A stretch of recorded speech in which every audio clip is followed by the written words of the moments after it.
прашање и докаде се консултациите, односно дали може да очекуваме до понеделник Законот за јавно обвинителство да се најде во собранска процедура? Во однос на Законот за јавно обвинителство се преговара и во моментот кога сите елементи ќе бидат исполнети, тој ќе се најде и ќе се стави на гласање. Сите оние кои што сметаат дека оваа држава треба да се движи напред, да создаваме иднина за младите и за сите нас останати, е важно да ја дигнат својата рака за тој закон. Се со цел да ги отвориме перспективите на оваа држава и да продолжиме да чекориме со исти интензитет како и во овие 2,5 години.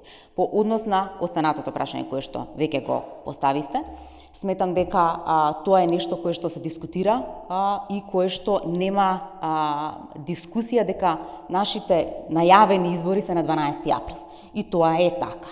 Но секое одложување и замајување на јавноста од страна на ВМРО-ДПМН со одложување на главни закони и можност за нивно гласање, се со цел отварање на перспективите, ќе донесе до само подолго функционирање на парламентот, но самите избори остануваат на 12 април.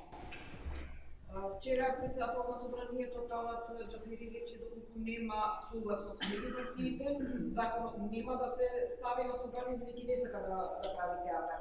И второ прашање е дали викендов се очекува Законот за јавно обвинителство да помине на владина седница?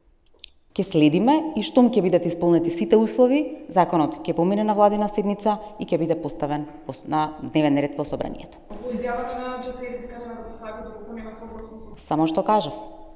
Штом ќе се исполнат сите услови, сите други правни чекори кои што се потребни за негово поставување ќе бидат остварени.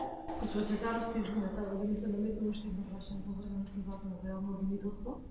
Колишка ќе се обиде да ве прашав и јас вие спомнавте во првиот одговор елементи, сега спомнавте услови. Дали тоа значи дека 8 независни пратеници имаат своји барања во однос на Законот за јавно обвинителство и дали токму со нив се преговара и треба да се исполнат одредени услови кои што тие ги бараат? Само што одговорив дека сите оние кои што си ја сакаат државата, кои што веруваат во развој на оваа држава, кои што веруваат во тоа дека младите треба да останат и треба да се даде шанса да одиме напред, треба да ја подигнат раката. Се со цел да покажеме и како млади политичари и воопшто како политичари дека исклучивата политика е политика која што треба да продолжи да се развива во нашата држава. Доста е од сивило. Треба да покажеме дека или сакаме да се движиме напред, или ќе ја враќаме државата назад. Или ќе го спречиме она кое што ни се случува со години, а тоа е замајување на јавноста, или ќе ги отвориме транспарентно сите оние работи кои што се потребни да оваа држава оди напред.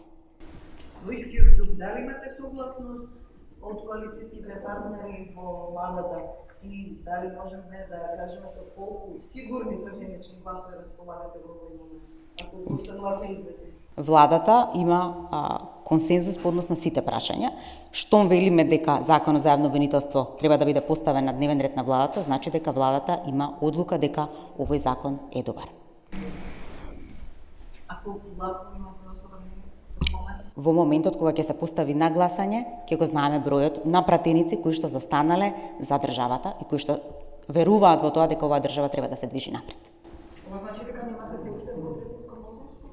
Она кое што го кажувам е дека во парламентот, кога ќе биде поставен законот, ќе добиеме број на пратеници кои што кажале дека стојат во интересот на државата и развој на државата.